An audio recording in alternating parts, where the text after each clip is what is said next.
একটা সময় হেরে যাচ্ছিল, সেখান থেকে এত দূর পর্যন্ত খেলাটা গড়ালো, সেটা দেখে কি একটু আনন্দিত হয়েছেন কি? জি, সেটা তো অবশ্যই। মাঠের মধ্যে অনেক এনজয় করছি, অনেক খুশি হয়েছি, কিন্তু লাস্ট মোমেন্টে এসে এইটা হয়ে যাবে এটা মানে কল্পনা করি নাই যে মাঝখান থেকে হেরে যাচ্ছিল, সেখান থেকে হঠাৎ করে অনেকটা সাফার করছে, অনেক দূর আসছে। খেলা তো দূর আসার কথা না, সেখানে অনেক দূর আসছে। লাস্ট মোমেন্ট ম্যাচটা কেমন উপভোগ করলেন এবং প্রথমবার মাঠে এসে খেলা দেখতে এসেছেন কি?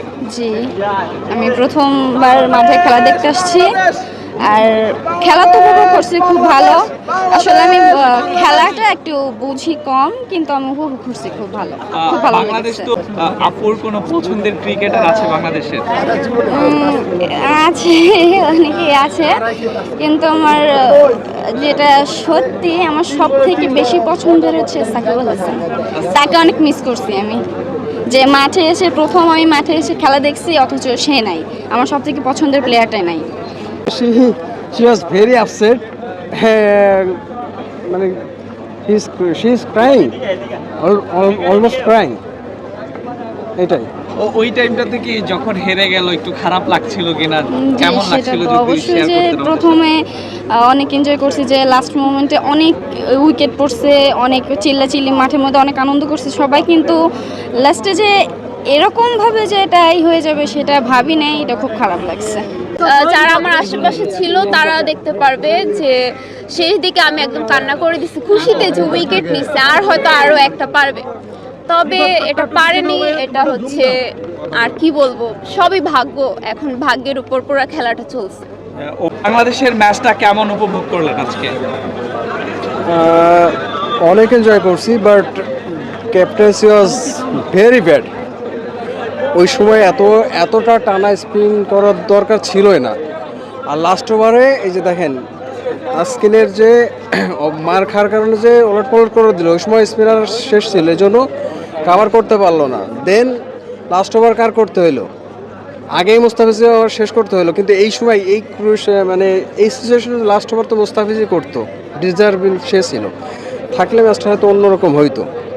এক কথায় ক্যাপ্টেন্সি, আমি বলবো ক্যাপ্টেন্সি। এরপরে তাসকিনে যে 3টা 6 ওটা তো আছে, বাট আমার চোখে ক্যাপ্টেন্সি খুব খারাপ ছিল।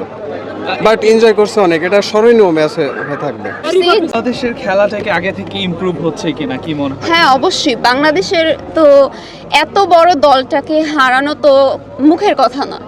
অস্ট্রেলিয়াকে হারাইছে, সামনে যদি দেখি ইন্ডিয়ার সাথে খেলা, দেখা যাক ওইখানে কি করে। তবে যদি ইন্ডিয়াকে হারাতে পারে, বাংলাদেশ আস্তে আস্তে টপে আসতে পারবে। একটু ওভারঅল পুরো পারফরম্যান্স কেমন লাগছে? পুরো সিরিজের পারফরম্যান্স, কার পারফরম্যান্স সবচেয়ে বেশি ভালো লাগছে? কার একদম স্পেসিফিক বলবো না, পুরো দলটারই খুবই ভালো ছিল। তবে হচ্ছে শরীফুল আজকে আর নাহিদ রানা, ওনাদের দুজনের বোলিং খুবই ভালো, একদম খুবই ভালো ছিল ওনাদের বোলিং। শেষ দিকে যে এমন টান উত্তেজনা হবে এটা কি কল্পনা করেছিলেন? না, অবশ্যই না। একদমই ভাবছিলাম যে হেরে যাবে, অনেকগুলো বল থাকবে কিন্তু ওনাদের রান একদম হয়ে যাবে, তো ওনারা অনেক উল্লাস করবে। তবে একদম লাস্টের দিকে খুবই একদম আশাবাদী হয়ে পড়ছিলাম যে এখন হবে। তবে ওই যে বললাম যে আমি, যারা আমার আশেপাশে ছিল তারা দেখলে বলতে পারবে, বা তারা অনেকে ভিডিও করছে এটা, আমি কান্না করে দিছি যে আল্লাহ, একটুর জন্য আর হয়নি। ইচ্ছা ছিল কিনা যে বাংলা ওয়াশ করবেন?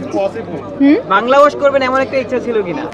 বাংলা ওয়াশ, হোয়াইট ওয়াশ দুইটা করার জন্য আজকে আসছি, তবে আজকে যে লাস্ট মোমেন্টে এটা হবে বুঝতে পারিনি, তবে ভালো ছিল।